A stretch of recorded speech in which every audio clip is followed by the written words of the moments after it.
Young people from all over the globe are joining up to fight for the future. I'm doing my part. I'm doing my part. I'm doing my part. I'm doing my part, too.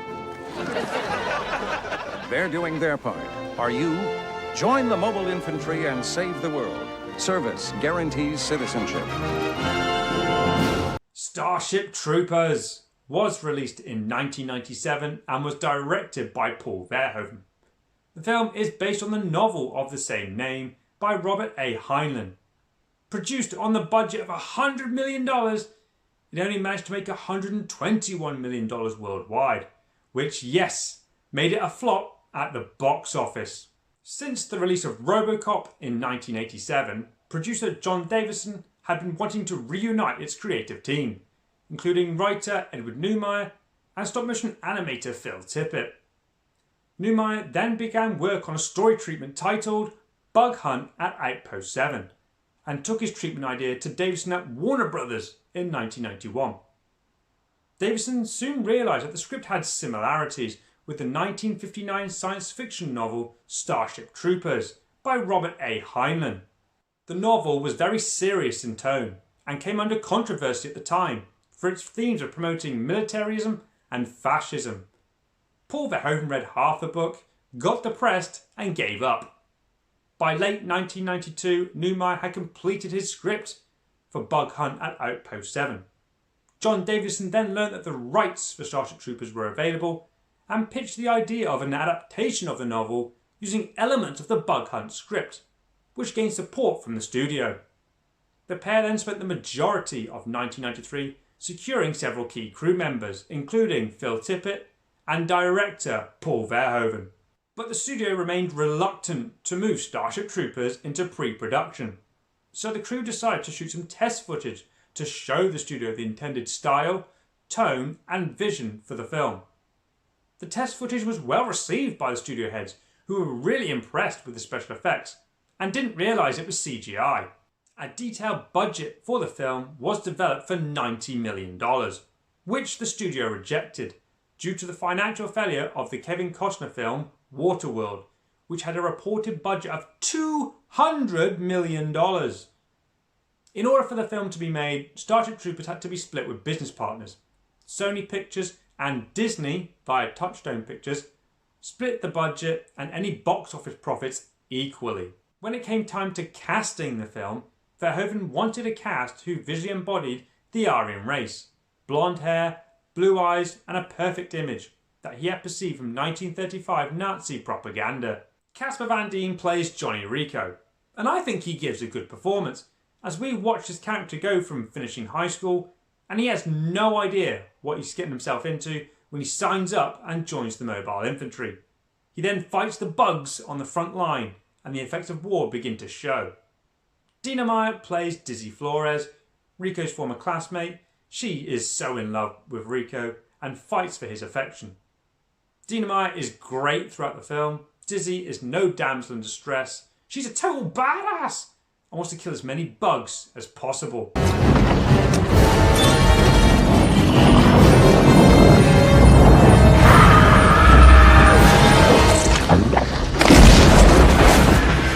Jake Busey plays Ace Levy, Rico's best friend from basic training, and he is more of the comedic type.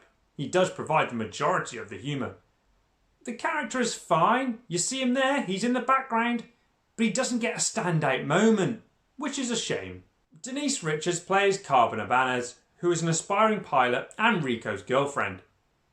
Denise Richards' performance is fine in the film. I don't hate the character like some fans do, but then again, I don't care for the character either. But my favourite performances come from Clancy Brown and Michael Ironside. Clancy Brown owns the role as Drill Sergeant Zim, who is Rico's drill sergeant throughout his basic training. He breaks into the new recruits very quickly, and the way he delivers his dialogue is just great. He does have some of the most memorable lines in the film. Quit! You stand for 1248, you grab your gear, you take a stroll down Washout Lane. Do you get me? Put your hand on that wall! Ah! Michael Ironside plays Lieutenant Razchek, who is Rico's high school teacher and is the leader of the Roughnecks. This guy has one rule for his new recruits. I only have one rule. Everyone fights, no one quits. If you don't do your job, I'll shoot you. You get me? In the future, humanity is a spacefaring federation that contends for planets with a hostile species of large insects known as the arachnids or bugs. Johnny Rico, along with his girlfriend Carmen and friend Carl, attend high school at Buenos Aires. Fellow student Dizzy is in love with Rico, though he does not return her affection. After graduation, they decide to enlist in federal service. Carmen becomes a pilot. Carl is assigned to military intelligence for scientific research on the bugs, and Rico enlists in the mobile infantry. During the brutal basic training by Drill Sergeant Zim, who heads up the new recruits, Rico impresses him enough to be promoted to squad leader and finds a friend in Ace Levy. But after an incident during a live fire exercise that results in the death of one of Rico's squad, he is quickly demoted and Rico decides to resign. He then learns that the bugs have launched an asteroid which has hit Earth and completely destroyed Buenos Aires. Rico immediately takes back his resignation and joins the rest of the mobile infantry as the Federation plan to invade Klendathu, the bugs' home planet. The first strike on Klendathu is a complete disaster, with heavy casualties and Rico himself being wounded. Rico, Dizzy and Ace are then reassigned to the Roughnecks, who are under the command of Lieutenant Razchek, Rico's high school teacher. The Roughnecks then respond to a distress call on Planet P and discover an outpost that has been completely overrun by the bugs. They soon discover that the distress call was a trap set up by the arachnids, who then ambushed the Roughnecks. Rico learns that his unit was deliberately ordered into the trap and the mission was to confirm the existence of a brain bug. Rico is then promoted to lieutenant and is ordered back along with the rest of the Roughnecks to Planet P to capture the brain bug. This is one of the few 90s films where the effects still hold up really strong today. The film has a great blend of CGI and miniature effects. The model work on the spaceships is incredible. The level of detail is just insane.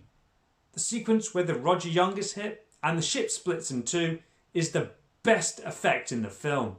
The CGI effects on the arachnids still look really good, and the effects don't get the credit they deserve. It's better than some of the CGI that is used in films today. I have to give the actors a lot of credit because they didn't see what we saw on screen. They had to put up with Paul Verhoeven waving a broom at them saying, "I'm a bug, I'm going to kill you, I'm going to kill you." So they had something to react to. The score was composed by Basil Poledouris. Starship Troopers marks a third collaboration with Paul Verhoeven after he had scored Flesh and Blood and RoboCop. He provides his epic military march for the action sequences, but also provides a softer theme for the main characters. The score adds another layer to this film and certainly adds excitement and tension to the action scenes. I remember watching Starship Troopers for the first time. Me and my brother caught it late on a Friday night on Channel 5. And we both enjoyed the movie. Lots of action, lots of gore. My dad then brought the film on DVD and I watched the shit out of that disc. Being young at the time, I didn't understand the themes and messages that the film was portraying. To me, it was just a great sci-fi action film. But then I got to a point where I watched the film too much and got bored of it and did not watch the film for another 15 years. It's only in the last 6 to 12 months that I have rediscovered my love for this film. The comedy and satire hold up well and are still relevant today. The visual effects are amazing, but what the special effects team achieved was ahead of its time. The film is clever on how it critiques governments and how they pass on false or weak information.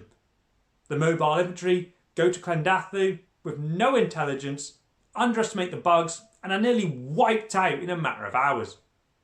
The propaganda is very smart yet misleading. It makes our characters believe they are winning the war and that humanity is the superior species. The acting throughout the film is not the best. It can come across as cheesy in parts, but I can look past that. The runtime for the film is quite long. It takes an hour to get to the invasion of Klendathu. The pace of the film is very slow to start off with and only kicks into gear when the action starts. Now, some fans might say this is a good thing. It gives time for character development and to strengthen the main story. There's only one issue with that. You don't care for all of the characters. You do for some, but not for all. I highly recommend Starship Troopers. It's hugely entertaining and very quotable. Don't take the acting too seriously and just enjoy the film for what it's about. War. The propaganda is great and is still relevant today. With amazing special effects throughout and a good sense of humour, this is a must-watch for all sci-fi fans. My rating for Starship Troopers is 8 out of 10. If you've enjoyed the review, please subscribe and hit the like button to help make the channel grow. Subscription guarantees citizenship. The only good bug is a dead bug. Thanks for watching the real review.